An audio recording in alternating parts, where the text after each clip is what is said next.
Good evening, sir. Good evening, Garaj.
Hi, sir. Good evening.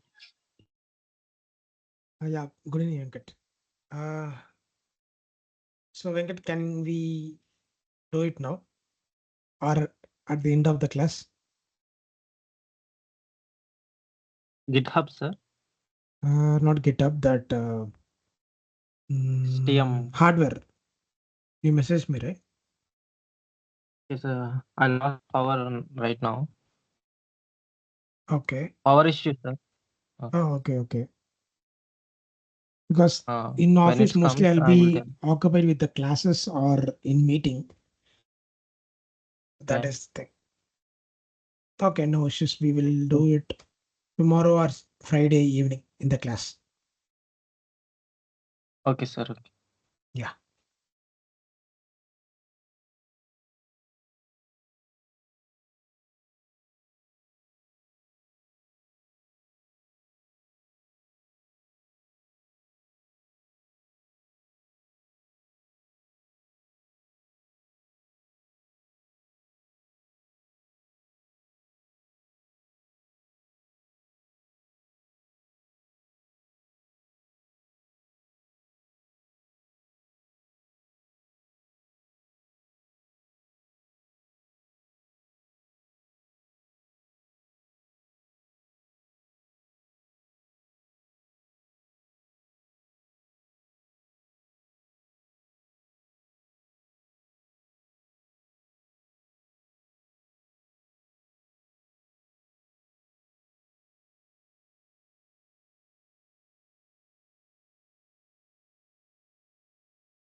Yeah, okay. So we'll start the class.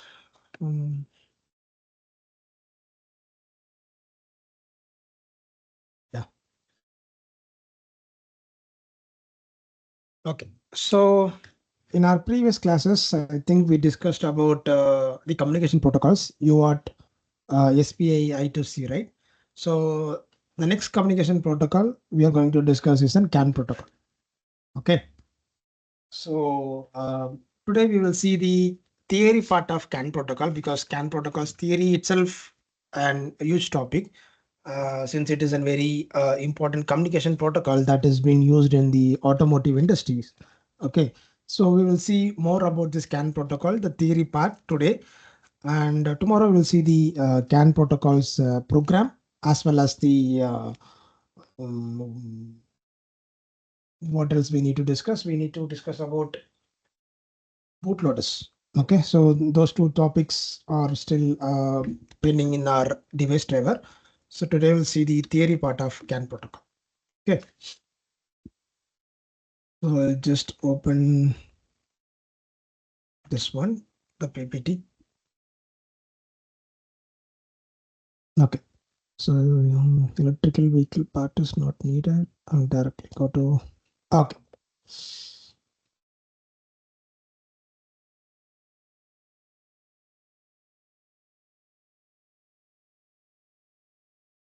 Okay, so the first thing is introduction to the CAN protocol. Okay, so what is CAN protocol, or what do you know about CAN protocol? The screen is visible, right? That PPT which I shared.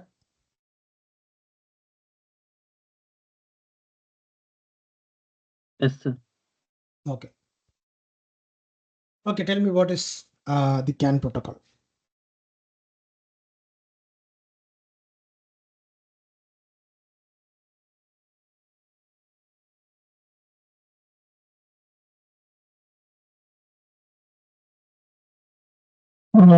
CAN is the Connected Area Network Protocol. Okay. It can communicate with each controller without any master or like any host. That is, each is like a master. It will communicate with each other. Okay. And it is very fast compared to other. And also it can be used in the real time applications. All communication protocols can be used in real time. No. Okay. Yeah. That's nice. Oh, what is mean by that real time? What? Real time means, for example, we can use in car like sudden accident means it will open the airbag. So for the and also it will give the priority tasks we can do. Okay. Sorry. With this priority, I thought I'll do one. Okay. Yesterday, I forgot to tell you one thing. In this I2C protocol, I'll explain that. Yeah. So in this I2C protocol yesterday, I told you that we'll be having this device ID, right? Each and every device will have an unique ID. Okay. So let's assume your microcontroller is transferring and signal to the slave one. Okay. At the same time, your flash driver is also trying to get a data from the slave two. Okay, let's assume like this. If both these masters are trying to get a data from the slave, okay, there will be some collision happens, because it is connected in a single SDA wire, right? Okay, so what will happen? There will be some collision, data collision will happen here if both these masters are, or we'll be having multiple masters in the I2C, right? So if more than one master is requesting a data to the slave at the same time, the collision will happen. Okay, now how this will be resolved is, this will be resolved based on this identifier number. Okay, each and every device is having an unique identifier number, right? The least number as the highest priority.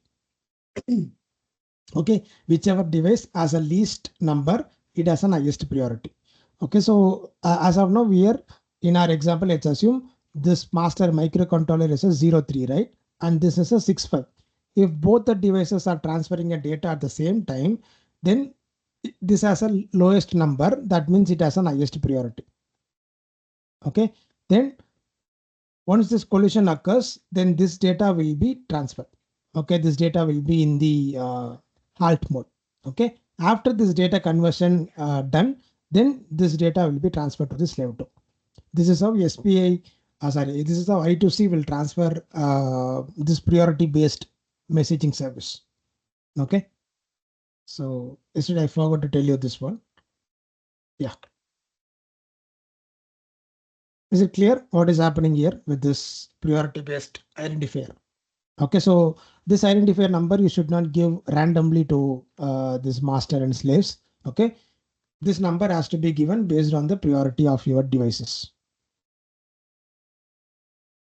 Yeah. Okay. Sorry, Yoresh. You continue.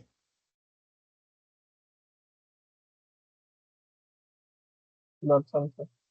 It's a two-way system. It's a two-wire system. Okay. What are the wires? And H channel. High low. Oh, okay. Okay.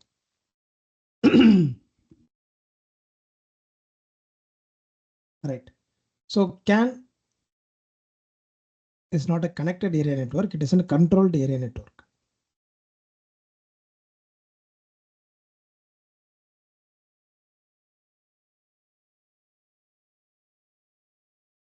Okay. So CAN is a controlled area network. This specific communication protocol is being developed or designed mostly for the automotive industries. Okay. Because this communication protocol has been developed for the automotive industries only. Nowadays, they are using in some other industries for data transferring, but mostly this CAN protocol has been used for the automotive industries. Okay, because it has been developed by Robert Bosch for the automotive sectors. Okay, so first we will see why we need. Okay, before that I'll just tell you what are the things we need to see in this CAN. So CAN is a two-wire protocol. Okay, so we'll be having two wires. One is CAN H and CAN L. Okay, that is CAN high and CAN low. Okay, and it is an topology based communication. That means we'll be having some node and all these things. Okay, so each and every node is having a different addresses as like your I2C. We call this as an message based communication or message dependent communication.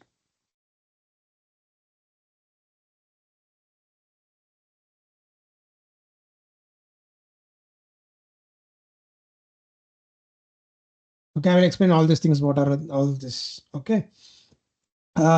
These are some of the keywords you just need to remember whenever you are explaining in the interviews. Okay, so it is a two-wire communication. It has a CAN high and CAN low, and it's a topology based. Like we'll be connecting multiple nodes in this CAN high and CAN low, and it is a message dependent communication. Here we'll be using there is something called as an CSMA CD protocol. Okay, I'll explain all these things later. So okay. So is anything is left over here? Nothing. Okay. So CAN will be having two different CAN. One is a standard CAN. One is an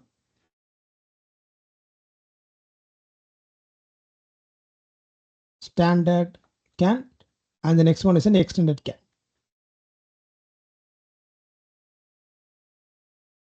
Okay. So this is what you need to remember when someone asks you what is a CAN. Okay. Now, why we need an CAN protocol, or what is the concept behind this CAN protocol design? Okay.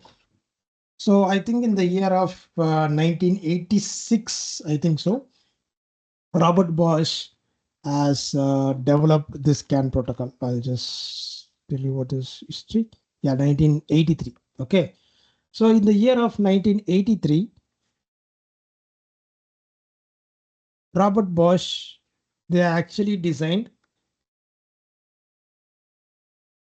this CAN protocol, or CAN. It's not exactly the CAN which we are using right now. It is an something similar to the rough and CAN protocol they have implemented. Okay, so Robert Bosch has been developed. Okay, CAN something similar to the rough and CAN protocol. Okay, so why they have done this, or what is the use of that is, imagine let's take a car. Okay, so your car is having a multiple ECUs, right? Let's assume you're having an ABS anti-lock braking system, and you'll be having something like an power steering. Okay, and then you'll be having a wheel speed sensor or wheel speed ECU. Okay, and then you'll be having an airbag system.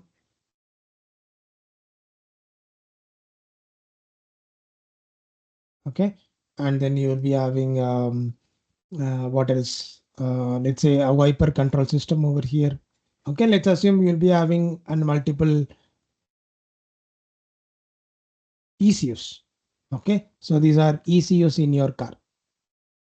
Okay, so nowadays the modern car is having somewhere around 60 to 80 different ECUs in a single car. A modern car is having 80 different ECUs. Okay, that means 80 different microcontrollers will be having inside a car. Okay, that's a different topic. We'll discuss that later. Okay, now this is not an individual ECUs, or no, I will say only this ABS will get a data from one sensor and that has to be connected, and another this wheel sensor will be connected. Not like that. We'll be having an interconnected with some ECUs. Okay, let's assume your ABS, that is an anti-lock braking system, has to get a data from the wheel speed. Okay, because based on this wheel speed only, this ABS has to work. Okay, and similarly this airbag system has to work with this wheel speed as well as your steering angle. Okay, and this wiper control, maybe it requires some other ECU connections also. Okay, so in general what will happen is most of these devices will be having and multiple connections with each other, and that is very complex. Okay, so imagine for this 5 different ECUs you'll be having this much connections. For 80 different ECUs, the wiring connections will be very hectic. Okay, we require more number of wires, the connection is very complex, and if there is any problem occurs in any one of this ECU, we just takes more time to debug it. Okay, so that is a problem occurred before this thing. Okay, so what happens is Robert Bosch, they have introduced a topology based communication system. Later we call that as a CAN protocol. So what happens is they have actually implemented something like this. Okay, so each and every devices can able to connect with this, something like that. Okay, so let's say these are ECU1, ECU2, ECU3, ECU4 and 5. Okay, so multiple ECUs are connected with this common uh, wire. Okay, so something like this. So they have developed a protocol like this and they have implemented it first. So after that, later, what happens is BMW, they are the first car has been completely adapted towards this CAN protocol. Okay, so that happens in the year of it is 1988. So I think it happens in the year of 1986. Okay, so BMW has launched a car with a complete CAN based communication network. Okay, so yeah, no, I think it is 1988. Okay, so that is the CAN protocol has been implemented in the BMW.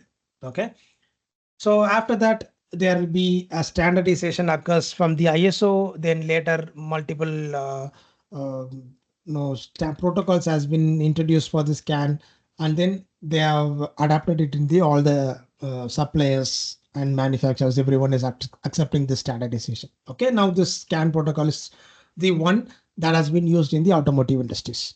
Okay, so we'll see this what and everything. Okay, so first one is why we need this CAN protocol. As I already said, this CAN protocol is for first thing is we'll be having, and most of the cars or vehicles is having an electronification. That means the cars which we are currently using is more electrical or electronical than a mechanical device. Okay, I'll say about some 60% of the car nowadays is made up of an electrical or electronic devices. Okay, and 40% is having the mechanical device, right? The car, this entire car is actually converting towards this one. I'm saying about this conventional vehicles. If you take an electrical vehicle, it will be more percentage. Like you'll be having some 70 to 80% of the car is an electrical or electronical, and 20% to 30% of the car will be a mechanical in the EV. Okay, even the conventional vehicle, I'm saying it is around some 60% of the car. Okay, so we are actually moving towards, there is something called as an SDV. So this is an software defined vehicle.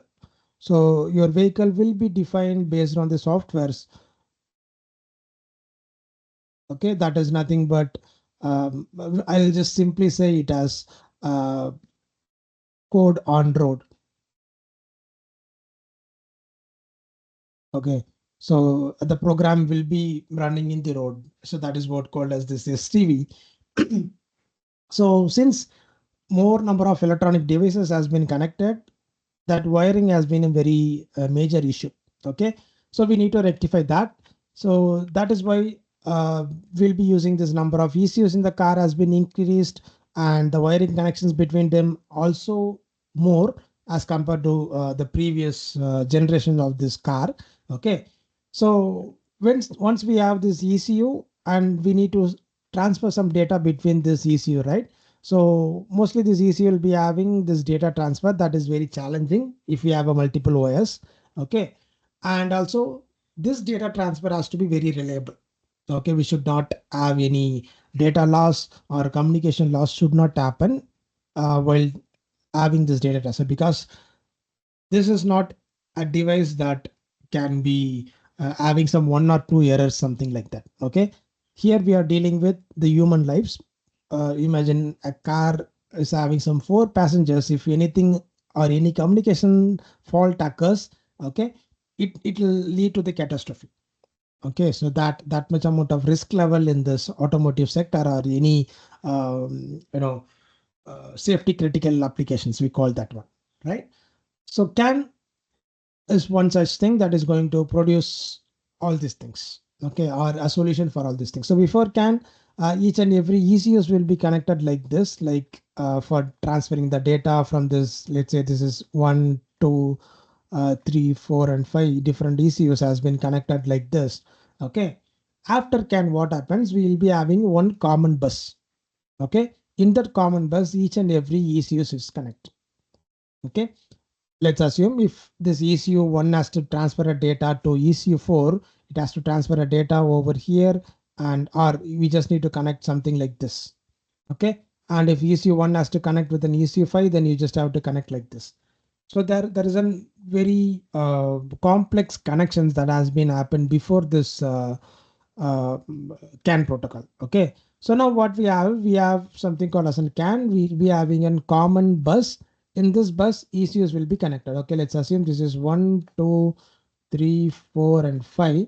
If ECU1 has to transfer a data to ECU5, that can be done with this simple bus communication. Okay, and similarly EC2 has to transfer a data to 5, that can be done also. Okay, so the communication has been very simple in CAN protocol, and also the major thing is the wiring connection. Okay, the wiring connection has been reduced over here, so that is one thing. Okay, so the history of CAN, in 1983 the CAN bus has been developed, okay, by Robert Bosch. And in 1986, what happens is they have actually released an protocol like the CAN has to be something like that. Okay, so whenever there is any new thing comes, okay, there has to be some standardization for that. Okay, so in 1986, the first protocol has been released for the CAN. Okay, and 1987, once this protocol has been released, Philips is the first one. They have introduced the CAN, and then later Intel came into picture, and Intel also start developing the CAN based chips. Okay, so Philips and Intel are the first people. They are actually launching the CAN controller chips in 1987. Once this has been in the market, then in 1988, BMW 8 Series is the first vehicle that has been featured with a CAN bus. Okay, so that is a major thing in the BMW. Okay, so that is the first thing. And in 1981, the CAN 2.0 has been introduced. That is with a more advanced features, and will be having something like an extended CAN and all these things for connecting more number of devices in the CAN protocol that has been implemented in this 1991. Okay, and in 1993, ISO standard has been given for this CAN protocol. Okay, so this standard is given by the SAE.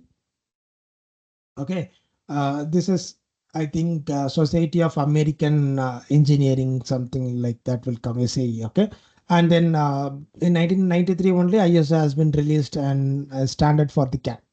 Okay, so once ISO has been released and more number of vehicles or more number of manufacturers, they have adopted this CAN protocol and they have used it. Okay, and in 1996, they have implemented something called as an OBD. Okay, can anyone know what is OBD? What is OBD? Any idea?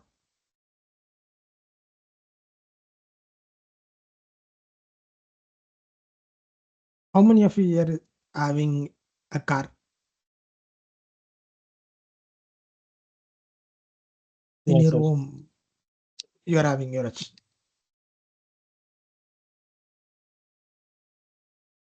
Okay, when you give your car in the service station, they have some electronic device, right? They'll be inserting into ECU and reading some data. Have you seen that? Yes, sir. One scanner will be there. Yeah, then one scanner will be there. Okay, that we call it as an OBD. We call that as an OBD scanner. Okay, so that is an onboard diagnostic. That is OBD. Okay, And so one this more, you can say UDS also is UDS also will be there. Unified Diagnostic Service. okay. Yeah, no, understood.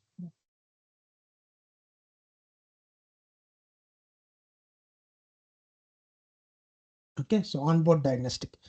That means we can actually able to, there is no need to disconnect the ECU and see what is a problem. We can actually able to diagnostic on the board itself. That is what called as an OBD. Okay, and this OBD is actually incorporated the CAN protocol. We'll be transferring the data, or we'll be diagnostic this ECU based on this CAN protocol only. We'll be transferring some signals to the CAN protocol via CAN protocol to the ECU, and it will reply back. Okay, that is what called as an OBD, and that is what standardization in 1996. Okay, and in 2012, Bosch released and CAN within flexible data rate. Okay, that you can actually able to do the data transfer within multiple variable data rates. You can able to define what speed you need to send the data to the bus. Okay, that you can able to control. So that has been released in the 2012. Okay, so this is a simple history of the CAN from 1983, started with the Bosch to 2012. The Bosch released this flexible data rate. Okay. Now, so what are the key features in the CAN development? Is first one, it's in serial communication. Okay, and it has a distributed control. We'll be having a multiple nodes. All the nodes can connect with each other, communicate with each other very easy manner, and the performance is very high, and it is a reliable data service. Okay, like we can able to transfer the data with a minimal loss. There will be loss. Okay, but I won't say it's an 100% loss proof, but it has a loss. But compared to other communication protocols, here it is unreliable data service. Okay, so that is CAN protocol. Okay, so now we'll see what is a CAN protocol. So this is how your CAN protocol will looks. Okay, assume these boxes are your ECUs. Okay, so this is 1, 2, 3, 4, and 5. Okay, so CAN serves as an like your central networking system. This center line, we call this as a bus. In a single bus, you can actually able to connect multiple ECUs or multiple devices, and it can actually able to communicate with each other. Okay, like any device, there is no master slave concept over here. We'll be transfer the data based on the messaging only. Okay, we call that as an identifiers. We will see that in the frame format. Here, any device can communicate with other device based on the identifiers. Okay, so there is no such thing like the master has to communicate with the slave and slave has to reply it black. Not like that, like your previous protocol, your I2C or SPI, something like that. Okay, here there will be, since it is a node or bus based communication. Okay, any device can communicate with any device over the connections. Okay, so that is a CAN protocol. Okay. CAN protocol is an off duplex two-wire message-based communication. Okay.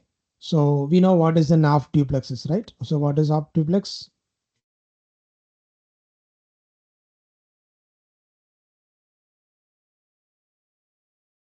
Either transmission or receiving can be done at one time. So that device has both transmission and receiver, right? But at a time we can able to transfer only, I mean, at a time we can able to do only a transmission or a receive. Okay, so once this transmission done, we can able to receive it back. So that is an off duplex. Okay, so at the time we do either TX or RX, either a transmission or a receive. Okay, so that is what an off duplex is, and we'll be having a two wire. So these two wires are your CAN high and CAN low.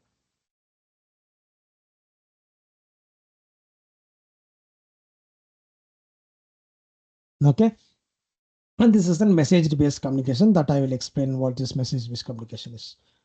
And so since it is a serial bus communication, like there will be a more flexible performance in an automotive industries and without any host controller. Okay, this is one of the important thing. So we don't have any host controller over here for this communication. Okay, it's not like something we'll be having one device over here. All these devices will be transferring the data via this device. Okay, this is your host device. It's not like that. Each device can communicate with each other. So that is what the thing is. Okay. Mm.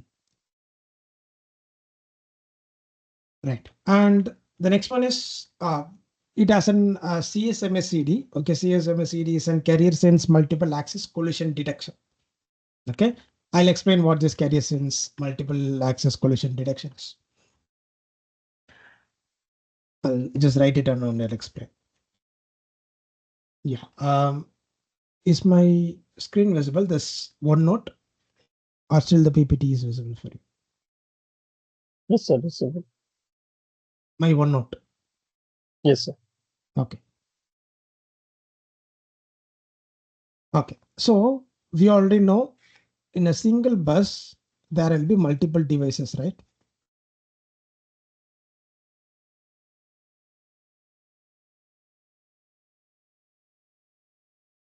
Okay, this is what your simple CANs. We'll be having two wire, but I'm just giving some unwired based connection. Okay. So let's say it's just 1, 2, 3, 4, and 5, 6. Okay. Here we'll be using something called as an CSMA CD.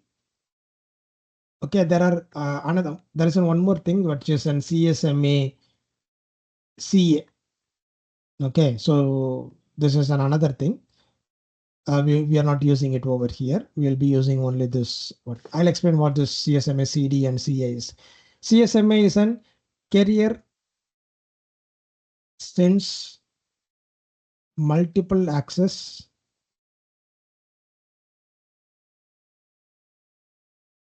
okay slash CD means collision detection. Okay, and similarly CSMA same thing. Here CA means collision avoidance.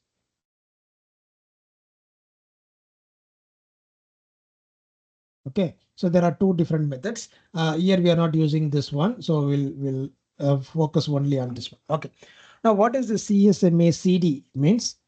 The name itself says it's an carrier sense multiple access collision detection. Okay, we'll just split into three different parts. One is carrier sense, one is in multiple access, one is in collision detection. Okay, first we'll see what is carrier sense. Carrier sense means this is your carrier because your message will be transferred via this bus one way. Okay, so this is your carrier. Okay, imagine two devices is going to transfer a data at the same time. Okay, this device number 1 and this device number 5. These two devices is going to transfer a data. Okay, now what will happen? These two devices will sense the carrier. If there is any previous data is been sending in that bus or is it free? Okay, first it will sense it. Okay, so that is what called as a carrier sense. And second one is a multiple access. If the bus is free, that means if there is no data has been transferring in this bus, if it is free, now what will happen? It will give the multiple access. That means it will allow both these devices to transfer the data at the same time. Okay. Both these devices will transfer the data at the same time. Now what will happen? Let's assume this one is transferring a data to 4 and 5 is transferring a data to 2. Okay, so now this will transfer a data over here and this will transfer a data over here, right? And this place will be having a collision. Okay, data collision will happen. Okay, that will be detected. This is what called as a collision detection. Okay, so first it will sense the carrier. If the carrier is free, then it will give multiple access to whichever device has to transfer the data. Okay, and if there is any collision occurs in this data, it will detect it. Okay, that is what called as an CSMA CD. Okay, once it is detected, we will have an next method that is based on this identifier. We'll be selecting which device has to transfer the data. That I will explain later. But this is what called as an CSMA CDs. It is going to detect the collision. If there is any collision occurs in your bus with a data transfer. Okay, clear? The CSMA CD.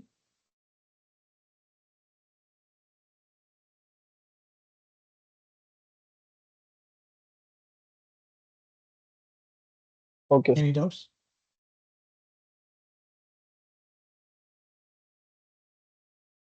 Okay.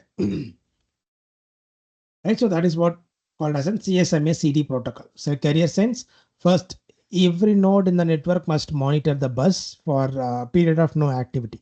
Okay, if there is no activity for a certain period, then it will start transferring the data. Okay, so once a period of no activity occurs, every node has an equal opportunity to transmit the message. Okay, that is what called as a multiple access. We are giving an access to multiple nodes. Okay, so once this has been done, what happens if all the devices are trying to send a data at the same time? Then the collision will happen, right? So the collision will be detected. Okay, and we will take some appropriate action. That appropriate action, I will explain what it is. Okay, so this I will explain in the later slide. But we'll be just detecting the collision. That is what the CSMA CD is. If there is any collision occurs, then it will just go to a certain thing will happen. Okay, that we will see later. So this is an CSMA CD protocol. And the next one is the standardization of the CAN. Okay, so we'll be having an ISO standard for each and every layers, for the physical layer, for the data link layer, Okay, for network, transport, session, presentation, and layer, each and every layers will be having a different ISO standards. Okay, so you just need to refer this ISO standard document for creating such layers. Okay, that is what an standardization is for. Okay, this is again an the years which each and every standards has been released.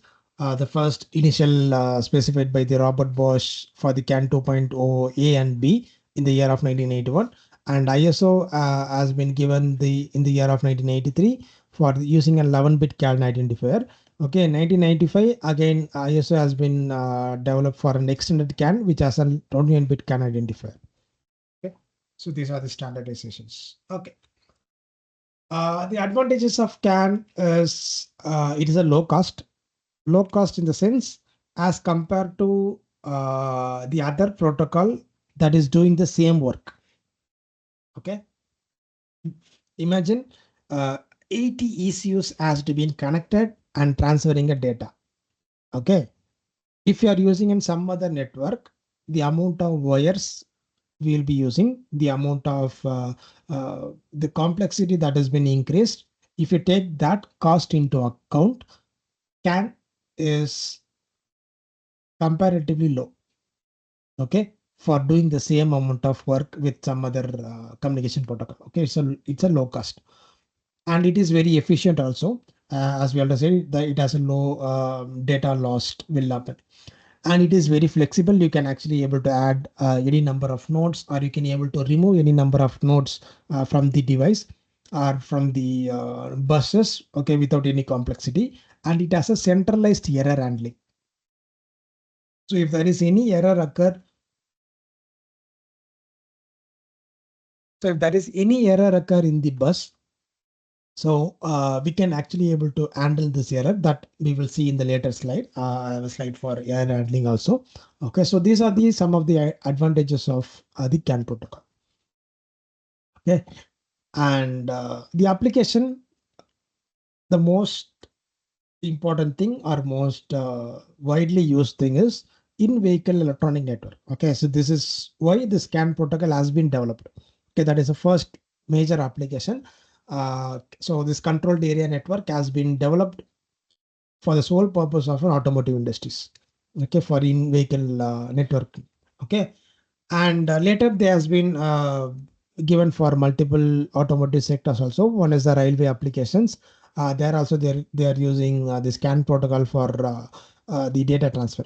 Okay, and for the aircraft applications, again it is reducing the complexity and the wire connections. So they are implemented this CAN in the aircraft, and for medical equipments and for this lift and escalator. Okay, any mode of transportations we'll be using this CAN protocol only. Okay. Okay. So now you are going to see the architectures of the CAN. Okay. So where we'll be using this CAN and what is an architecture and all these things. Okay. So this is what an CAN architecture is. CAN is having and 4 different realization or models. Okay. We have a microcontroller. In microcontroller, we will be having a CAN and a CAN transceiver and a CAN bus line. Okay, I'll explain what this is. Imagine you are using a microcontroller. Okay, this is your microcontroller.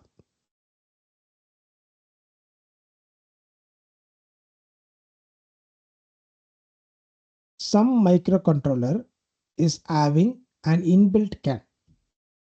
Okay, as like some of the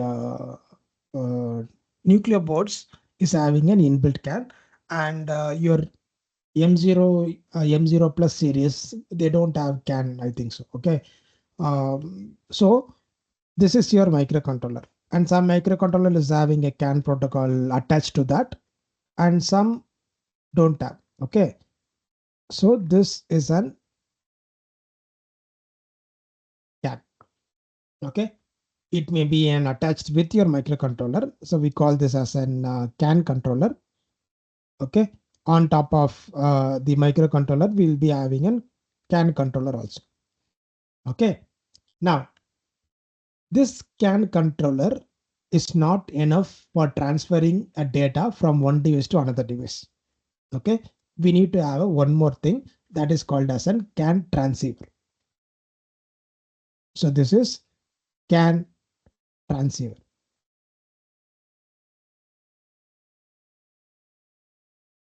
Okay, and then we'll be having this bus. Similarly, the other side will be having one CAN transceiver, and we'll be having one CAN controller, and we'll be having one microcontroller. Okay, like any number of devices or any number of nodes, it should have these three components. Okay, and a common bus. So this will be connected to this one, and this will be connected to this one. Okay, I'll explain what this each and everything is. First one, your microcontroller. We know what is a microcontroller is. Okay, so we are going to write some program for collecting some sensor data, and that sensor data has to be transferred to this bus. Okay, we have some programs inside this microcontroller. Okay, just a minute. Sorry. So we'll be writing some programs inside this one. Okay, that is a microcontroller, right? Okay. Now this CAN controller is nothing but here this data will be transferred to this CAN controller. This CAN controller is having a 2-pin. Okay. Just a minute, I'm getting a call.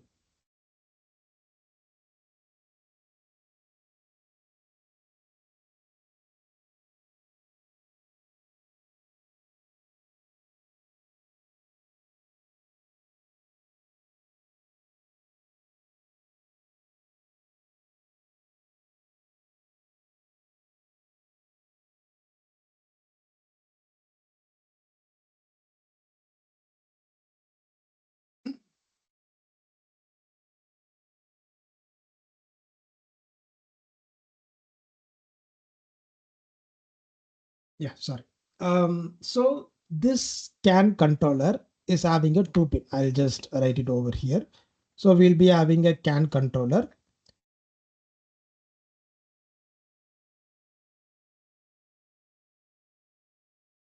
Okay, so this CAN controller is having 2-pin. One is TX and the next one is RX. Okay, or in general, it is an CAN TX, CAN RX. Okay, we can't actually able to transfer a data using this TX and RX. That is not possible. But your microcontroller will send the data to this TX and RX only. Okay. On top of this TX and RX, we required and one more device that is called as an CAN transceiver. Okay. So this CAN transceiver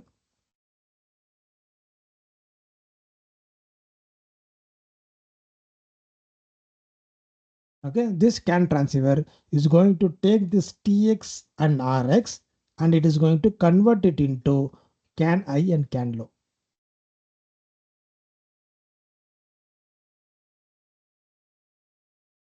Okay, so you'll be having a microcontroller over here. This microcontroller is going to connect with this CAN controller that is going to produce an TX and RX pin. This TX and RX pin is going to convert it into CAN high and CAN low. So this CAN high and CAN low is connected to the bus. Let's assume this is your bus. Okay, let's say we'll be having two different buses. One is CAN high and the next one is CAN low. Okay, so this is how CAN high and CAN low will be connected. And similarly, the other node, it has all these three things: microcontroller, CAN controller, and CAN transceiver. Okay, so this is what an model of the CAN communication. Okay. This CAN controller, some microcontroller is having an inbuilt CAN controller and some will be having a different one. Okay, for example, some devices will have an SPI. Through this SPI, we can actually able to convert it into a CAN communication. Okay, that is possible. And CAN transceiver also, some devices is having an inbuilt CAN high, CAN low. Okay, some devices will be having only TX and RX. We need to convert this TX to RX with an external module. Okay, so this can be an external module, or some devices is having an inbuilt CAN I CAN low. Okay. Yeah. So is this clear so far? This CAN architecture.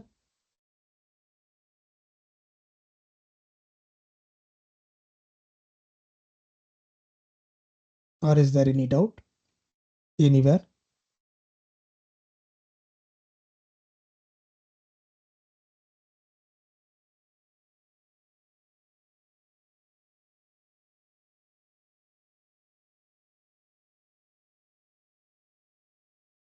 I'll just show you what this is.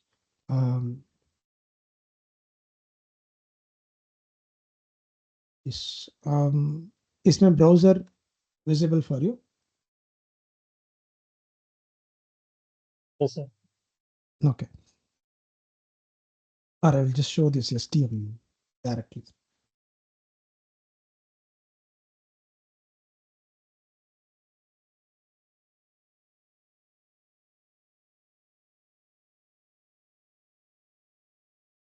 The nuclear board which you are having is only the CAN controller, not a CAN transceiver.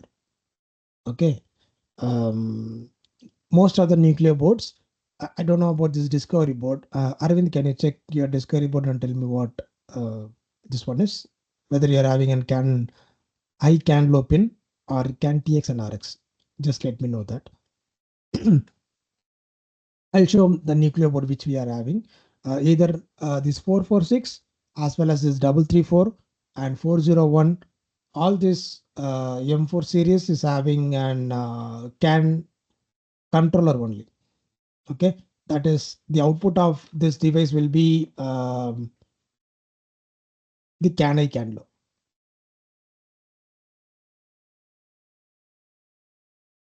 This is still loading.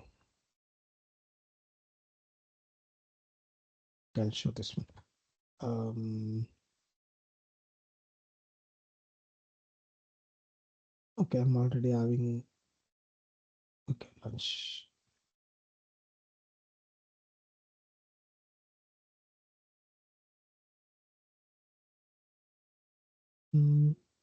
Arvind, you there? Okay.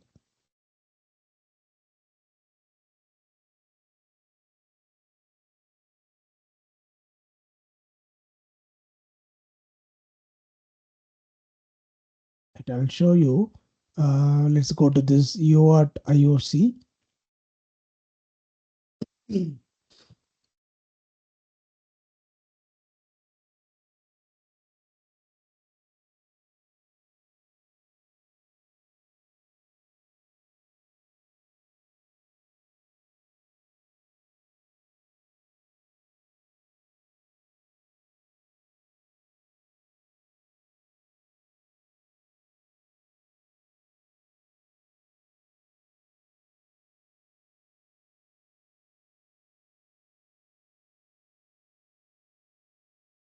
Okay, so this is my board, right? If I give this CAN protocol activated, you can see here my PA12 and PA11 is an CAN TX and CAN RX. It is not a CAN I CAN low.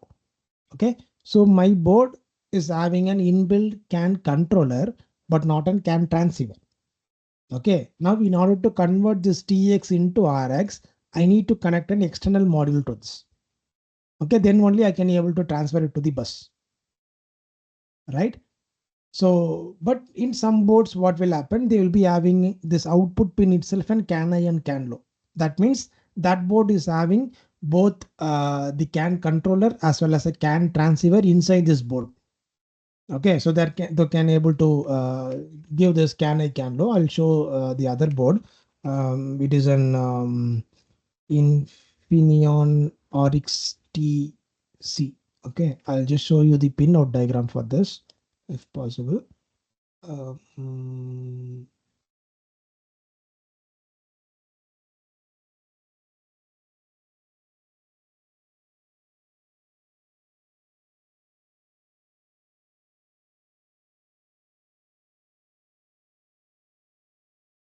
TC. Arvind, can you check with your board, the developer board which you are having? Can you check it and tell me what output you are getting?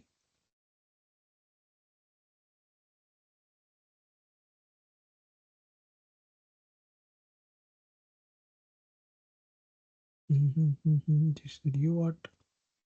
This is ADC. There is no pinout diagram for this one.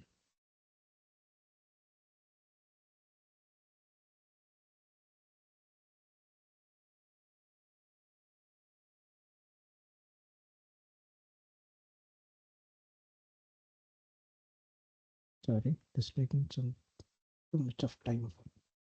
Okay.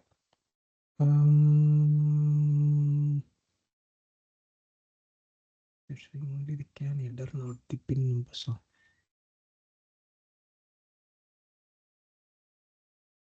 yeah, you can see over here. I don't know, it's visible for you people.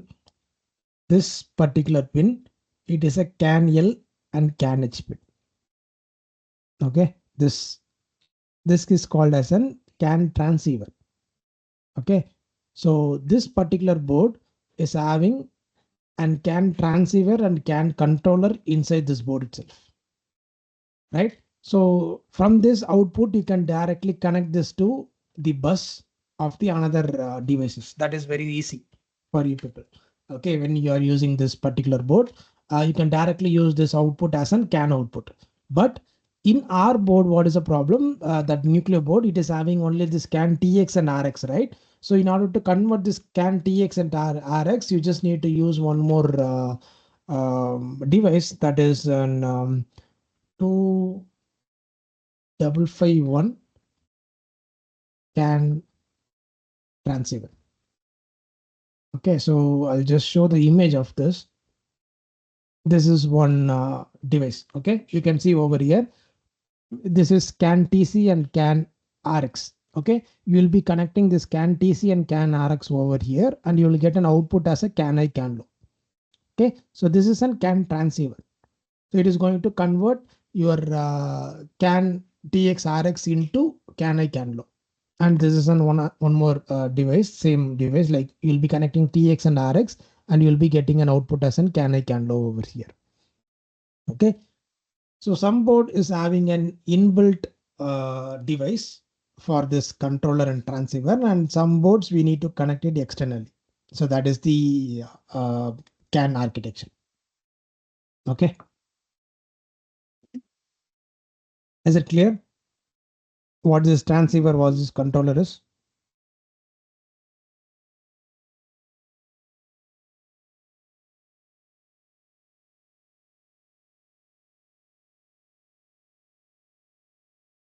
Any doubts?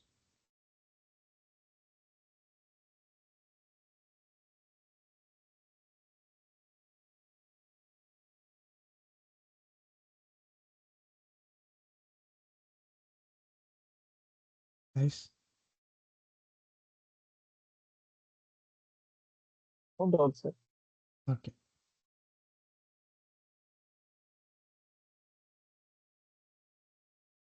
Okay, right. So the CAN bus communication is like this only. Okay, you can connect on multiple CAN devices over here. We call it as a nodes, devices as a nodes. So node 1 to node n, you can connect n number of device with the CAN bus. So CAN bus will be having an CAN I and CAN low. I'll just do this. We'll be having two different thing. Okay, one is CAN I and CAN low. So this is my CAN I.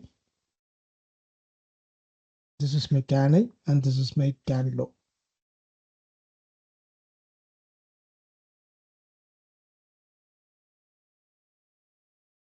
Okay, so after this transceiver, you'll be getting an high and low pin output, right? Okay, for the nodes.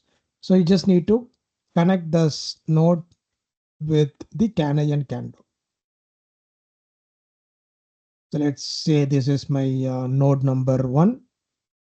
This is my node number 2. And this is my node number n. Okay, each and every node is having one CAN I, one CAN low. Here also one CAN I, one CAN low. This is one CAN I and one CAN loop. Okay, as like your I2C, here this has to be terminated with a resistor on the both side. Okay, there is no 5 volt, there is no ground, that is not needed. We just need to terminate this with 120 ohm resistor on the both side.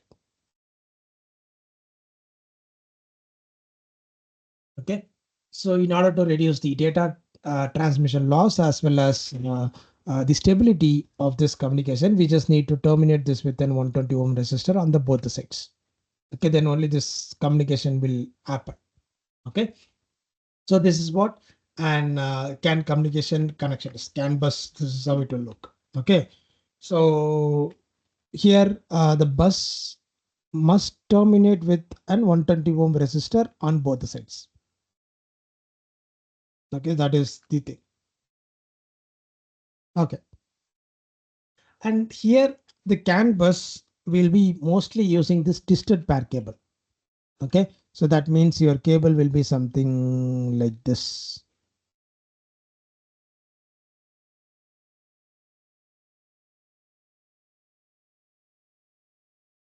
Okay, let's say this is your high pin, this is your low pin, and this is your high and low pin. So your wires will be something like this. We'll be using a twisted pair cable in the CAN. Okay, because in order to reduce the electromagnetic interference, and we'll be having some more use cases. Okay, so first one is we'll be reducing the crosstalk. That is, one device data should not affect another device data. Okay, and that is first thing. And second one is in order to reduce an electromagnetic interference, uh, mostly for electromagnetic interference we'll be using the twisted pair cable only. Okay, because the cable, once you are twisted, it will just cancel the electromagnetic interference will cancel each other. Okay, there will be null electromagnetic interference for any twisted pair cable. Okay, so we'll be using here more for this one, and it will be allowing the maximum transmission rate. Okay, instead of having a straight plain wire, if you have in a twisted pair cable, it is going to allow the maximum transmission rate. Okay, so these are some of the advantages of using this twisted pair cable, and your CAN bus is a twisted pair cable connection. Okay, okay, and this cable stub should not exceed 0.3 meters. Okay, and also a node distance should not exceed a 40 meter. Anyhow, your vehicle will not be having more than that, but it should not exceed more than that. So that is the first thing. Just a bit. Okay, so a node distance should not exceed more than 40 meters, and similarly the bus length also. Okay, so the bus length should not exceed 40 meters. So the single bus length will be 40 meters, and each and every nodes you are connecting should not exceed that. Okay, and the cable stud, it should not be exceed 0.3 meters. Like for example, this is your bus. This bus should not exceed greater than 40 meter. Okay, and also the nodes which are connecting here, okay, this should not be exceed 40 meters. Okay, so that is the rule for this CAN bus communication. Okay, this is for transferring at an 1 megabits per second rate. Okay, so for that one we'll be following the standard. Yeah, so this is what I already told you. So inside this microcontroller, we'll be having a CAN controller, and this CAN controller is going to produce the TX and RX, TX and RX. Okay, and we'll be having a CAN transceiver. This CAN transceiver is going to convert this TX RX into a CAN high CAN low signal, and that will be connected to the bus. Okay, so some boards will be having this entire CAN node integrated in a single board. Okay, and in some boards we will be having only this part, microcontroller and CAN controller. Okay, so that is based on the board we are using. We just need to use an external module for that to transfer the data. Okay, so these are the theory that is not needed. Okay, so here we'll be having this can I and can low, right? Okay, so this can I and can low will be having something like this.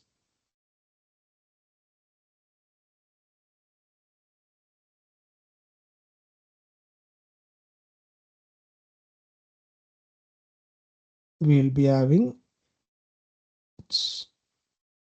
something. Let's say this is your can high. Okay, and this is your can low.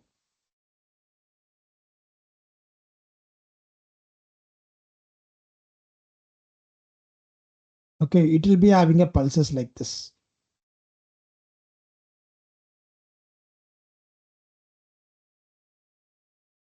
Okay, so this is how your data will be transferring in the can high and can low. Okay.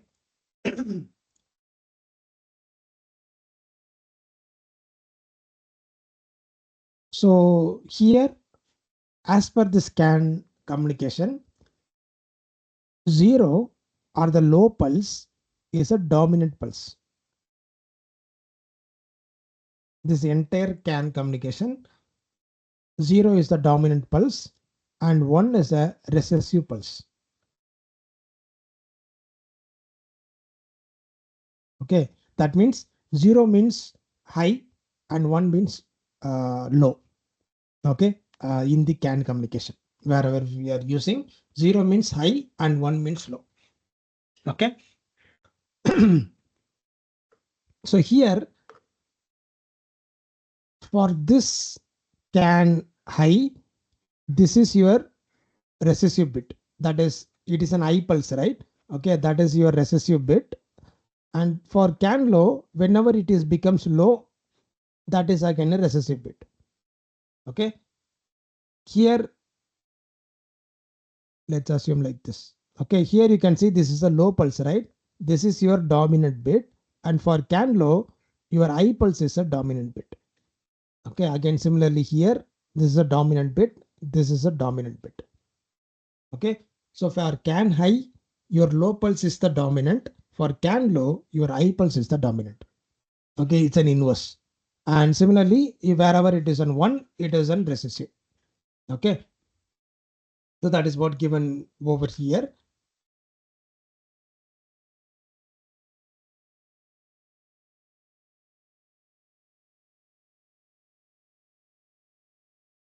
Okay, so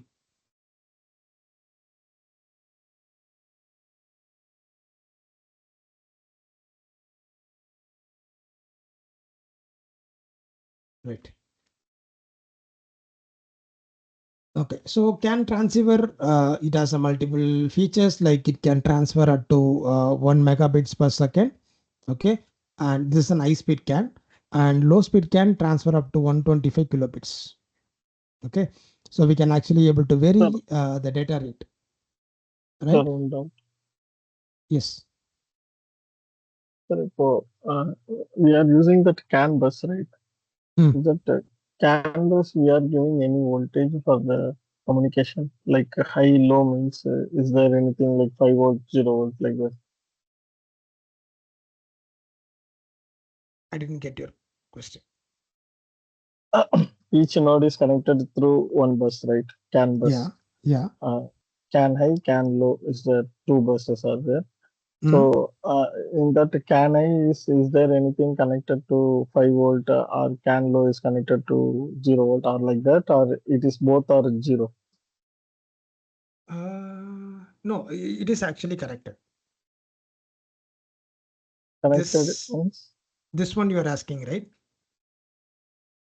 No, sir. The topology, network connection, top of that. Gigabit how up. This one. Yes. This one. CAN H and CAN L is there, right? So is this anything is connected to 5 volt or 0 volt like that? No, here we won't connect it to anything, but here it will be. Okay, I'll just redraw this one. Let's assume we'll be having an 1.5 volt here, okay, and 2.5 volt here, and 3.5 volt here. Okay, so this is what an voltage range usually occur in the CAN communication. Okay, Okay. let's assume this pink color is a CAN I. Okay, and then this blue color is a CAN low. I'll just draw the pulse. This is 2.5. This is 3.5. And again, this is 2.5. Okay. Here, the same thing. This is 2.5. This is 1.5.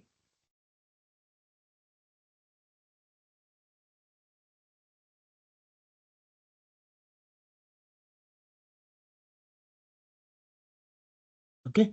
So this pink color is an CAN I. This blue color is an CAN low. Okay. So the voltage difference is what matters for this CAN I and dominant bit and recessive bit. Okay. This is your dominant bit. So this is your recessive bit. And this is your dominant bit.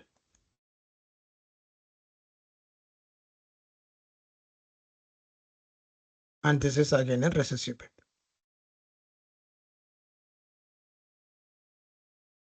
Okay, that means the data will be transferred over here, and here the data will not be transferred. Okay, it's something like the high, low to high. அதாவது அப்போ can high வந்து எப்பெல்லாம் high pulse வருதோ அப்போ data send பண்ணோம். Can low வந்து எப்பெல்லாம் low வருதோ அப்போ டேட்டா சென்ட் பண்ணோம். Okay, I'll tell one more thing. The difference, voltage difference between CAN high and CAN low. Okay, if it is greater than 0.9 voltage, that means it is a dominant bit.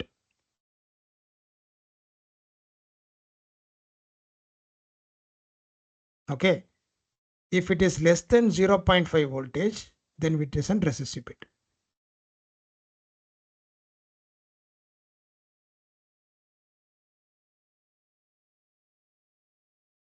Okay, அதாவது this CAN I, what is this CAN I voltage? It is a 3.5 voltage, right?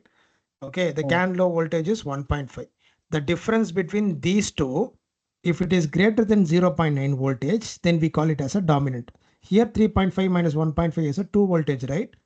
Okay, that means this is a dominant bit. Okay, here it is a both 2.5. That means 2.5 minus 2.5 is 0, which is less than 0.5. So that we call it as a recessive bit. Okay okay okay. So இப்போ அந்த difference வந்து 0.9க்கு மேலே வரலன்னா அந்த data send பண்ணாது. Sir sir okay okay okay okay sir. But ஆனால் கம்மி ஆகிறதுக்கு சான்சஸ் இருக்கா? கம்மியாக வருமா? மீன்ஸ் 0.9 வோல்ட்டுக்கு கீழே வருமா? லைக் இங்க வந்து 0 கீழே தானே. ஸோ இட்ஸ் ஆல்மோஸ்ட் 0 இல்லை சார் இங்க difference. It's almost 0, and Yes. also over this area. Okay, இங்கே சென்ட் ஆகாது. ஆமா. Okay, if you just minus these two, if it is greater than 0.9, then it will start transfer from there. Okay. So that is the thing. Okay. And அப்புறம் அந்த கம்யூனிகேஷனுக்கு power வந்து நம்ம டிரான்ஸ்சீவர்ல கொடுக்குற அந்த 5 volt தான். ஆமா ஆமா. Okay.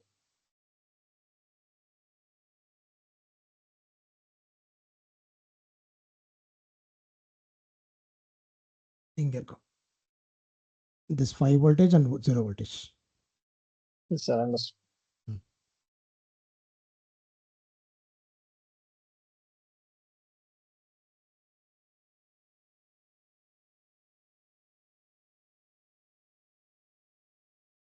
Okay, so that is a CAN transceiver. So CAN transceiver is having a different rate of data transfer. Okay, either CAN high speed or CAN low speed. Okay, so that is depends on how much data you're going to transfer. Okay, so next we will see the frame format of the CAN protocol. So one of the most important thing in the CAN. Okay, so whenever you are using any CAN related device, this frame format you should know about. Okay, so CAN, as like I already explained you, it has two different types of frames. One is a standard frame, one is an extended frame. Okay, so first we will see standard frame format. Standard frame format means it has having a 11-bit identifier. Okay, that means 2 power 11. You can actually able to connect up to 2048 different message identifiers. That means different message addresses for each and every nodes. Okay, that is possible in the standard CAN. Okay, whereas in the extended CAN, it is 29-bit identifier field. That means you can actually able to use up to 2 power 29 or 537 million identifiers you can able to use in the extended CAN. Okay, identifiers is nothing but it is an address kind of thing. Okay, so yesterday we saw this 0x something like that, right? 0x30, 0x50. Okay, similarly, you can actually able to use up to 537 million different identifiers can be used in the extended CAN. Okay, right. So this is an CAN frame format. I'll just draw it separately for you people with each and everything is explained. First, I'll explain the standard CAN, then I'll explain the extended CAN, what is the difference and all these things. Okay. So as like your start bit and stop bit in your previous communication protocol, here we'll be having an start of frame and end of frame. Okay. So the first one is the SOF, that is start of frame. Okay. And then I just draws a few things over here. And we'll be having, okay. So this one is your arbitration field.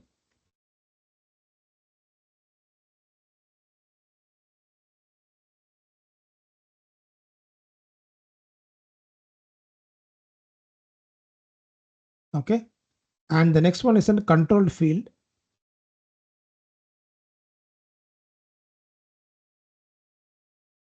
Here you'll be having a data field. Okay, your data will be transferred over here, this data field. Okay, after that, everything here is your error analysis. Okay, so here the error analysis part is very strong. We'll be having a multiple error analysis methods over here. So this one is your CRC, that is cyclic redundancy check field. Okay, and we'll be having an delimiter, and we'll be having acknowledgement. Here we'll be having delimiter again, and last is EOF, end of frame. Okay, so this is what your frame format for CAN protocol. Both standard frame format as well as an extended frame format. Okay, so the only thing that is going to be vary in the standard and extended is these two parts, this one and this one. Okay, everything else is same for the both CAN and extended CAN, standard CAN and extended CAN. Only this arbitration field and control field is going to be varied in standard CAN, extended CAN. Okay, first we will see the standard CAN. What are the things that is available in the arbitration field? What are the things available in the control field? All these things. Arbitration field is having an identifier.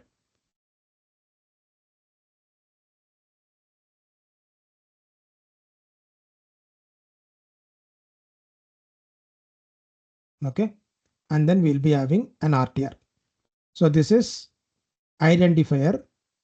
I'll explain what this everything in a detail. Okay. And this is your RTR.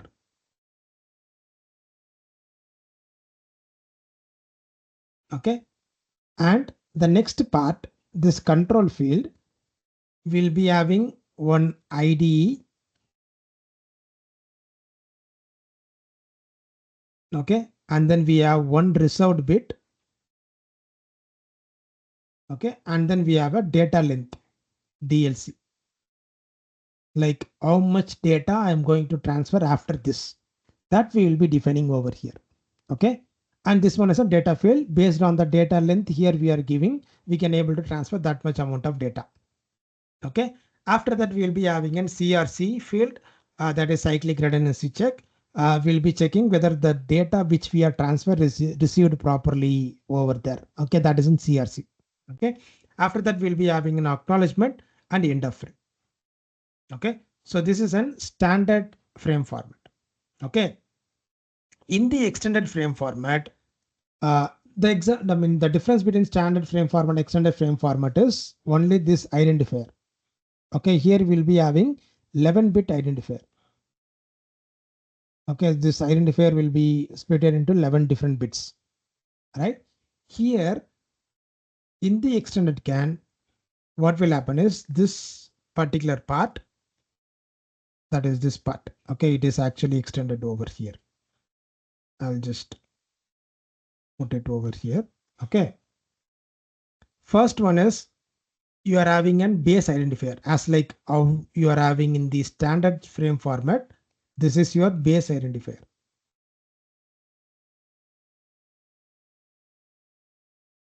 Okay, and then you have an SRR, which is similar to this RTR. I will explain what this SRR is. Then you will be having an IDE. Then you will be having a reserved bit. Okay, this is same until this 4 will. Okay, the same identifier, the same RTR, IDE, and reserved bit. After this, you will be having an extended identifier. This is your extended identifier. Okay, and then you are having one RTR. Okay, after that, here we are having one reserve bit, right? Similarly, here we will be having two more reserve bits. One is R0, one is R1. Okay, two reserve bits. After that, we'll be having a DLC. Okay, DLC is nothing but the data length. Okay, after that, CRC, everything is same. So this is your extended frame format.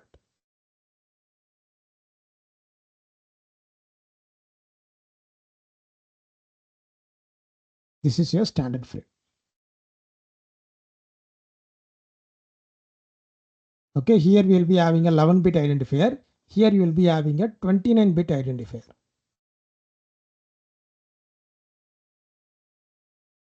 Okay, so that is the only difference. Apart from this, the data field, CRC field, acknowledgement, everything is same for both the standard and extended. Okay, so this is an frame format for standard and extended stack. Okay, now we'll see one by one what this RTR is, identifier is, ID is, everything. Okay. So this is what I think, right? Same. Okay, so first we will see the SOF. SOF is nothing but it is a start of frame.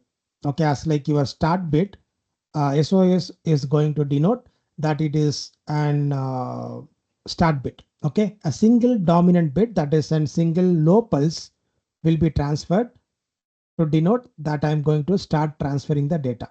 That is what an SOF is. Okay, and the next one is an identifier. In standard CAN, this 11-bit identifier is going to tell it is something like a device ID. Okay, something like an 0x, you'll be giving something like an 010 something. Okay, this is an identifier number. For each and every node is having an individual identifier number. Okay, this is a 11-bit. You can actually able to use up to 11-bit binary values. Okay, the number which is having a lowest value is having an highest priority. As like your I2C, a same thing. Whichever identifier is having an low number is an highest priority. Okay, so we just need to set this identifier value for each and every nodes based on the priority only. Okay, so it is an 11-bit identifier. After that, we'll be having an RTR. RTR is an remote transmission request. Okay, this remote transmission request is, for example,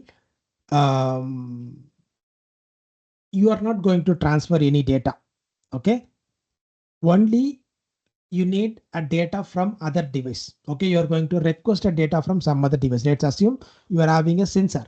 Okay, the sensor data, you are not going to transfer any data to the sensor, right? You are only going to receive the data from the sensor.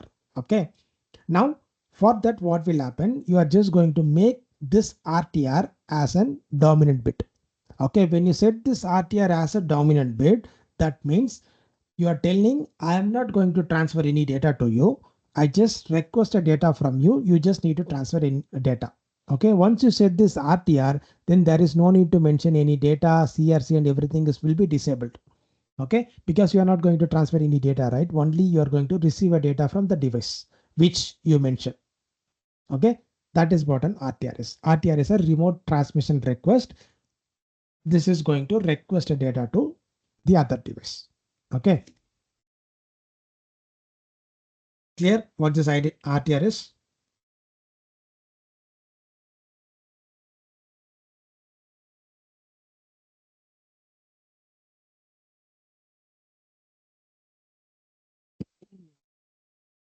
Okay, so the next one is IDE. IDE is it's a dominant single identifier extension. Okay, this is going to tell whether we are going to use an normal CAN or extended CAN. Okay, so that is what this IDE is for. Okay, and the next one is R0. R0 is an resort bit. As of now, we are not using this bit, or we can't able to use this bit. Okay, so that is for a future update, something like that. And the next one is in DLC. DLC is an data length. Okay, here we are going to tell how many datas we are going to transfer. Okay, that data length we are going to define. It is an 4-bit data length. That means we can actually able to tell like how much data we are going to tell from 11112, sorry, 00002 to 1111. That means whether I'm going to transfer an maximum up to 2 power 4, that is 16 bits. Okay, or 8-bit or a 12-bit or a 10-bit, how many data I'm going to transfer, that is going to be defined in this DLC data length code. Okay, and the next one is data. So here we can actually able to use up to 64 bits of data can be transferred over here. Okay, like start with your 8-bit to up to 64 bits, we can able to transfer in this CAN, right? Once this data has been transferred, then we need to verify it, whether the data has been properly transferred. That is what called as an CRC. So CRC is an cyclic redundancy check. It has something like an checksum, like how many bits are being transferred. If there is any data transferring error occurs, it is going to send some acknowledgement like the data has not been transferred properly. So we need to send the data again. Okay, that is what the CRC is. Okay.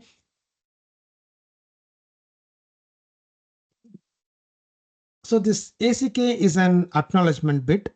Okay, for every node receiving an data properly.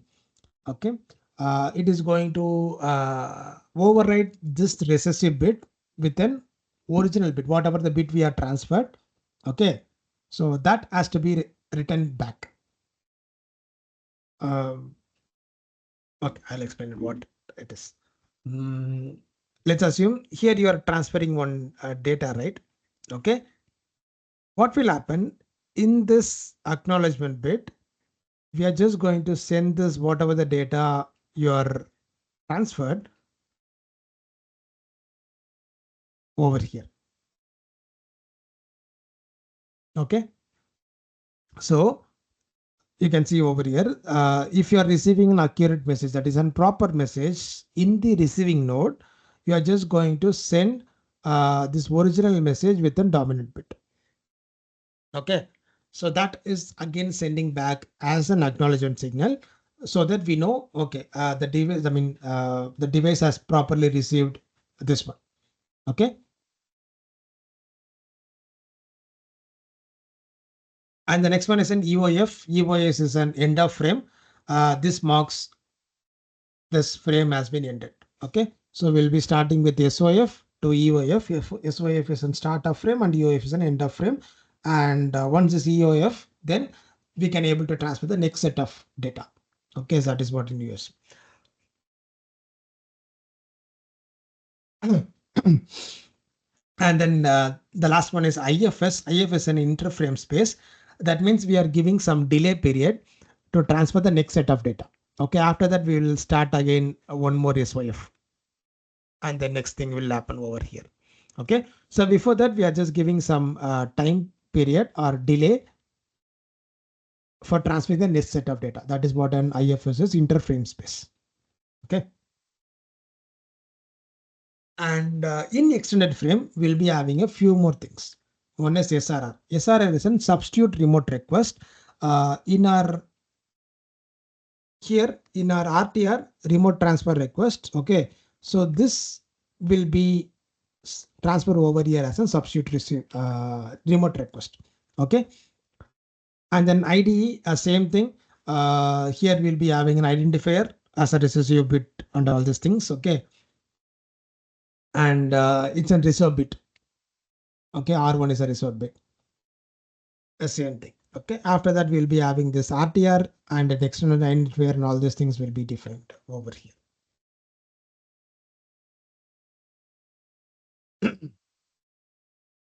Okay, so this is an CAN frame format.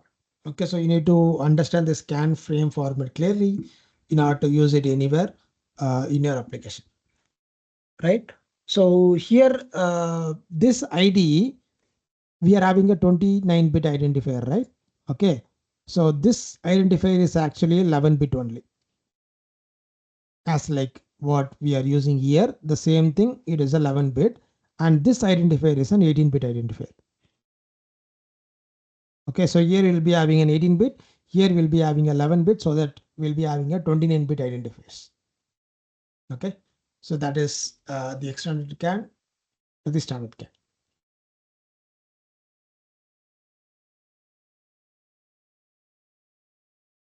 Any doubts?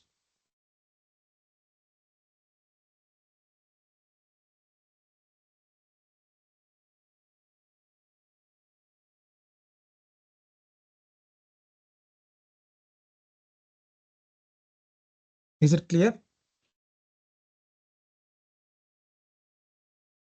Yes, sir.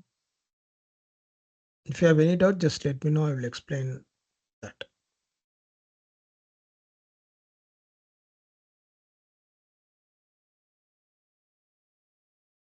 So on the dominant bit மட்டும் எப்படின்றது அந்த concept மட்டும் ஒரு வாட்டி சொல்லுங்க. Recessive bit dominant bit இதுவா? இதுல நம்ம இப்போ அந்த ஃப்ரேம் ஃபார்மேட்ல நம்மளுக்கு இந்த சிஆர்சில வரும்போது டாமினன்ட் பிட் போகல. இது see, for anything dominant bit means 0, recessive bit means 1. அவ்வளவுதான். Okay, don't just confuse. Dominant bit means it will send something else. Dominant means it is going to send a 0 pulse. Okay. And recessive means it is going to send an I pulse. That's it. Okay.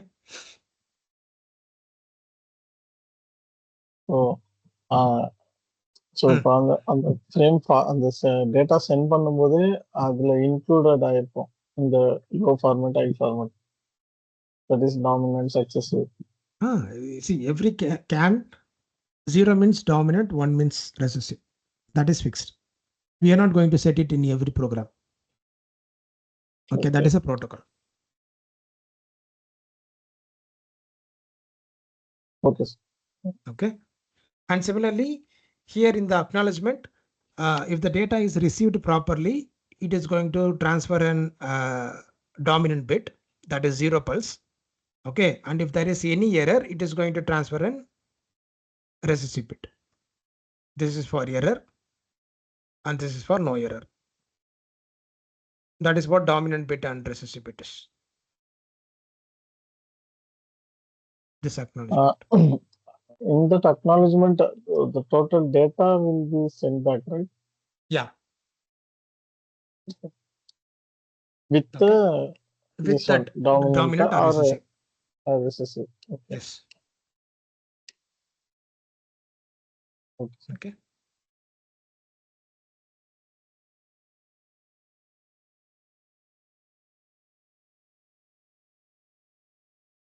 Clear? Any doubts?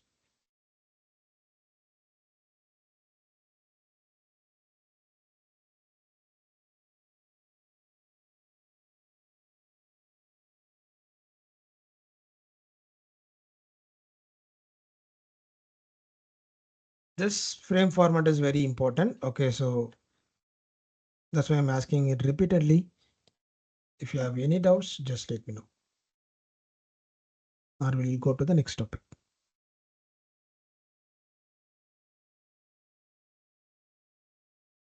Shall we go?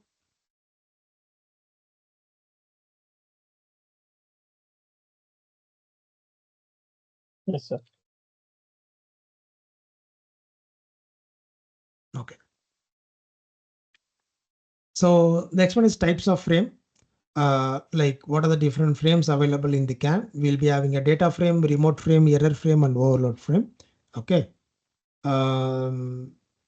So, okay. In a data frame, we'll be having this arbitration field, data field, CRC field, and acknowledgement field. These 4 fields, we call it as a data frame. Okay. In our frame format, we have all these things, right? All these things will be considered as a data frames. So arbitration field, it can be either 11-bit or a 29-bit identifier and 1 RTR. Okay. And data field will be having 0 to 8 bytes of data. That is 64 bits of data. And CRC, it is an checksum for error detection. It is an 6-bit, and acknowledgement bit will be having an 1-bit acknowledgement. Okay.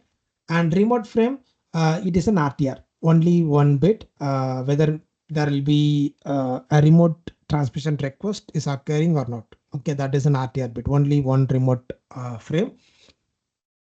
And error frame, if there is any error occurs, it is going to transmit an dominant bit. If there is no error, it is going to send an recessive bit. Okay. So this is what an error frame format is. Okay. And this error frame, like as I already told you, here the scan protocol error frame format or error method is very huge. Okay. So we'll be having an different types of error frames available to check whether the data has been transferred properly or not. Okay. So we'll be having 5 different types of error checking or error frames. First one is bit monitoring. Second one is form check.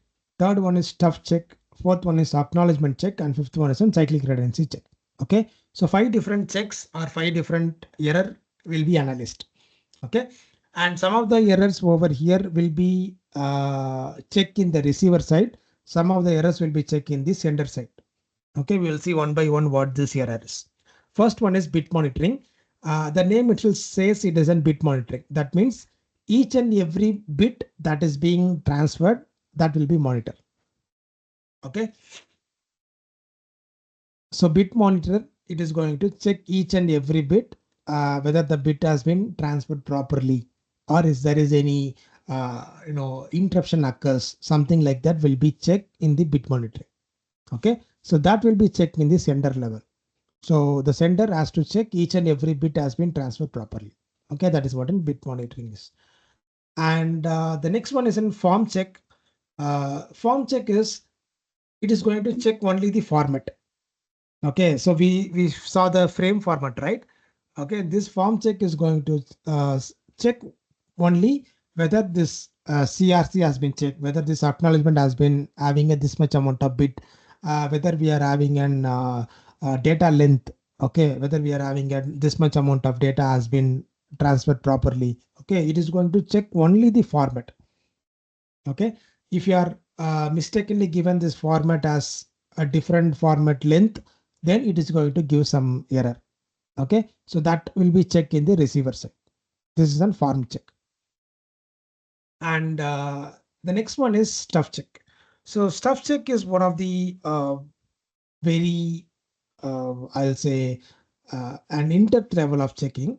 Okay, for example, I'll just write it over here. Here we can actually able to transfer 64 bits of data or 8 byte of data, correct? Okay. Now what this stuff check will do is, for example, if you are transferring some data like 100 110000 1100111010, something like this. Okay. Now this is the data you are going to transfer. Okay. Now what this stuff check will do is, anyhow it is going to transfer bit by bit only. Since it is in synchronous or serial communication, it is going to transfer bit by bit. Okay. Now, if there is any continuous 5 bits is having a same data. Okay, a consecutive 5 bits is having a same data, it is going to decide whether the data is being a same, or if there is any connection error happening. That means the data has been keep on repeatedly sending the same thing. Okay, that it needs to send. Okay, for example, here we will be having a 5 zeros, right? Okay, once this fifth zero has been received, it is going to wait. Okay, if there is any connection error happens, that is transferring only the zeros for 5 times, or even for the 1. Okay, if you're sending a 5 once, it is again going to stop it over here and check whether it is the data is being a 5 once, or is that occurred due to any connection error. Okay, in order to check it, what will happen, it will deliberately make the 6th bit as 1 over here. Okay, since you are getting 5 zeros, it will deliberately make the 6th bit as 1 and it will transfer it. Okay, and in receiver side, if you are receiving 1, then it knows, okay, there is no connection error, the data has been 1, data has been 0. Okay, even after changing it as 1 and in your receiving side you are receiving 0, then it knows, okay, there is some connection here, that is why you are getting this one, and it will send an acknowledgement as a connection error. Okay, similarly here you are receiving 5 different consecutive ones, right? And your 6th bit will be making it as a 0. Okay, it won't consider the data whatever present as here. It will just make the 6th bit as 0 and it will transfer it over here. In your receiver side, if it is 0, that means the connection is proper and it will start transferring the bit next to it. Okay, here still it is receiving 1, then that means the connection is some fault. It will send an acknowledgement signal back. Okay, that is what called as a stuff check. Right, so that has been given over here. So if there is a 5 homogeneous bits is being transmitted, okay, a complementary bit, that is an opposite level of this whatever the 5 bits having, that is going to be transferred. Okay, and if it is received properly in the receiver, then the data will be start transferring again, or else it will send an acknowledgement error signal back to the sender. Okay, that is what called as a stuff check. Okay, clear?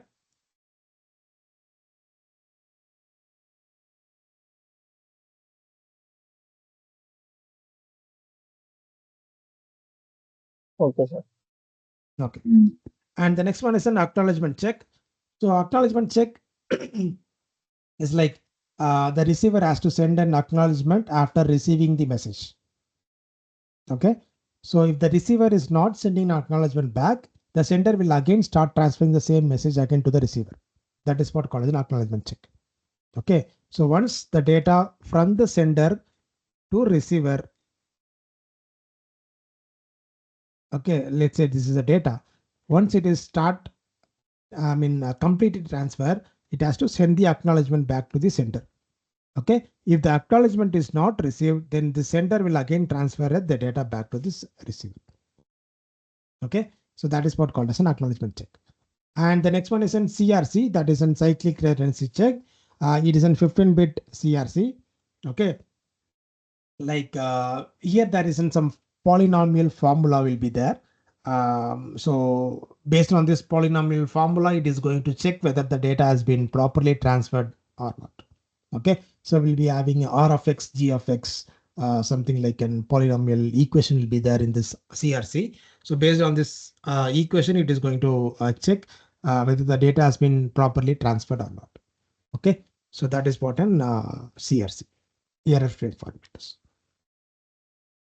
Okay, clear?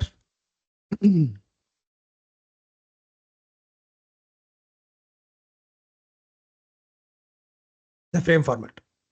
Any doubts in that?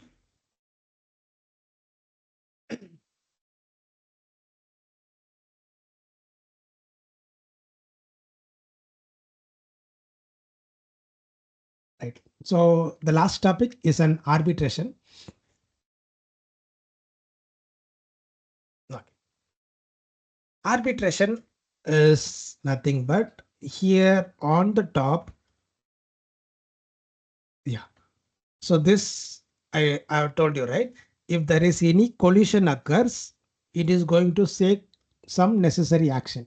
Okay. That necessary action is the arbitration method. Okay. So remember this method. The device number 1 is transferring some data to device number 4, and device number 5 is transferring some data to device number 2, and the collision occurs. Okay. Now this collision has been detected.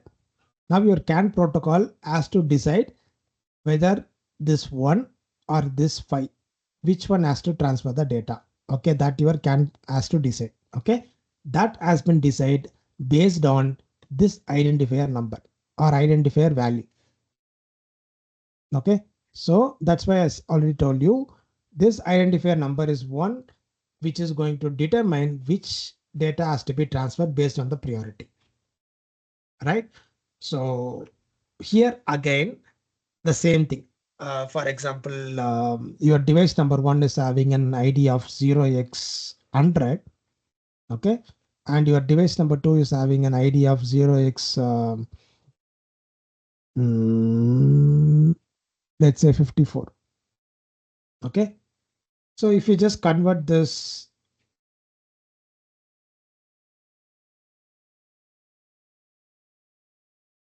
into binary.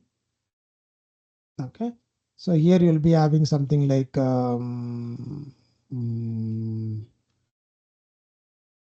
okay, I will just make this 100. Okay, let's make this something like in 0x 46. Okay, so if you just convert it, you'll be getting 0 1 0 0, and this is 0 1 1 0. Right here, it is similarly you'll be having an 0 1 0 1, and here 0 1 0 0. Okay, so this is what an value for both these devices. Let's assume this is device number 1 and this is device number 2. Okay, so first it will be having a 0. Okay, let's assume this is my 0, and here also it will be 0. Okay, so both are same. And the second bit is it is having 1, it is having 1. Okay. And third bit, again, it is 0. This is 0. This I am saying for this identifier number. Okay. So this is 0, 0, 1, 0. This is 1. This is 0. Okay. And the next bit here, it is 0, right? So it is 0. Here it is 1. Okay. So now what will happen? In our CAN protocol, 0 is the dominant bit, right? So whenever it has a 0, now this device number 1 will take an highest priority and it will start transferring. Okay. This will be just halted. Okay. The data will not be transferred. It will be halted and this will start transferring the data. 0 will be having another 0. We'll be having 3 zeros, right? Okay. And then we'll be having 1 and we'll be having another 1 and we'll be having another 0. Okay. So whenever there is a dominant bit occurs, that data will be start transferring. Okay. So here the same thing you can see node number 1, node number 2, node number 3. So node number 1 and 2, whenever there is a dominant bit, okay, that will start transferring the data and this recessive bit will be stop transferring. Okay. So the bus will only take whenever there is a dominant bit and recessive bit. So based on this dominant bit, the data will be transferred or the bus will be allocated for that particular device whenever there is a collision occurs. Clear? So based on this identifier only, your priority will be defined.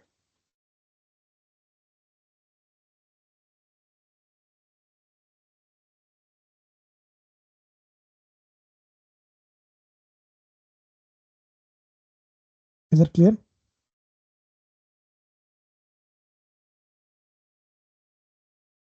Or do I need to explain it again with some other value?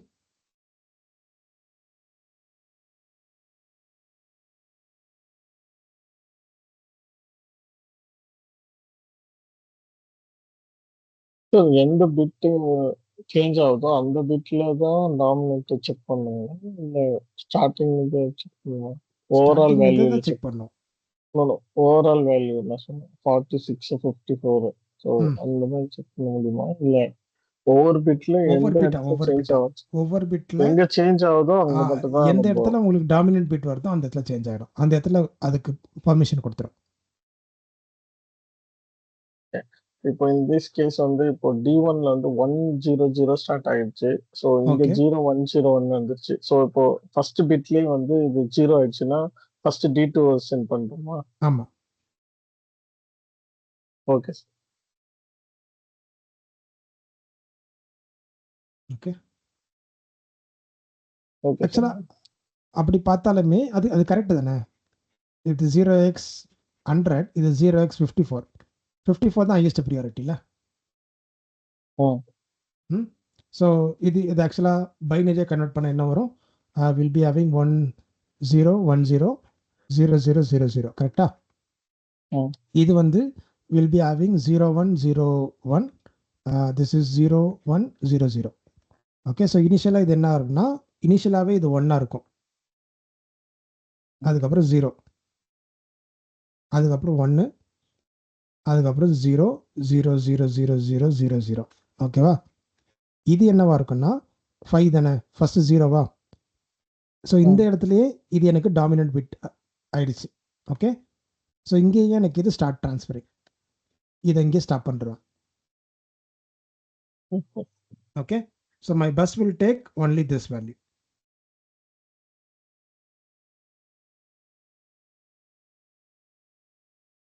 This is 0 0. Okay. So இங்கேயே எனக்கு இது I bit, I mean recessive bit, this is a dominant bit. So it will start transferring this one. Okay. So this is how the arbitration will happen in the CAN. Okay. So this is a theory, but overall theory part of the CAN protocol. like we saw why the scan has been occurred, and what are the different methodologies has been used. Okay, and how this collision will be detected, and this physical layers, what are the layers will be available, and how this can connector sorry can controller can transceiver is there. Okay, and how this bus will be connected with the devices, what is the dominant bit, what is the recessive bit. Okay, and we saw the frame format for each and everything, and error format, and then arbitration. Okay, so I need to know all these things for the CAN protocol. Okay, so any doubts?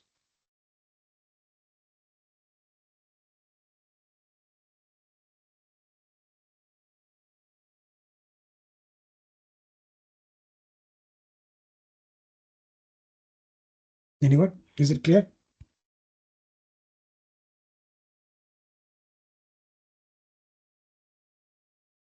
Okay, so tomorrow we will see a program for this one. Okay, CAN, how to transfer data from the CAN. That we will see as an example. Okay, so thank you. Bye. We'll see tomorrow. Nice. Yeah, thank you. Bye. Thank you. Thank you. Bye. Thank you, sir. Thank you.